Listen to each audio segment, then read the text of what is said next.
جنت اور دوزخ کے فیصلے کرنے کا اللہ تعالیٰ نے مجھے کوئی اختیار نہیں دیا، نہ کسی کے کفر اور ایمان کا فیصلہ کرنے کا اختیار دیا ہے، نہ جنت اور دوزخ کا فیصلہ کرنے کا اختیار دیا ہے۔ جو چیز مجھے بتائی گئی ہے، اللہ کی کتاب میں بتائی گئی ہے، وہ یہ ہے کہ وہ لوگ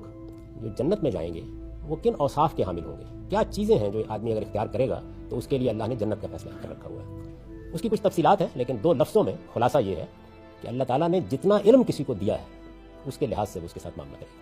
اور کسی انسان کا کوئی اچھا عمل جو اس نے اللہ کے لیے کیا اس کو ضائع نہیں کرے گا۔ یہ اصول بتا دیا تھا۔ جتنا علم ہے، یعنی ایک جنگل میں رہنے والے کو کتنا علم تھا، ایک صحرا میں رہنے والے کو کتنا علم تھا، یہاں کے آدمی کو کتنا علم تھا، پاکستان میں رہنے والے کو کتنا علم تھا، جتنا کسی کا علم ہے اس کے لحاظ سے اللہ تعالیٰ اس کے ساتھ معاملہ کریں گے، اور ہر وہ نیکی اور ہر وہ خیر کا کام جو کسی نے اللہ کے لیے کیا ہے اس کا اجر وہ ضائع نہیں کرے گا۔ یہ اصول بتا دیا،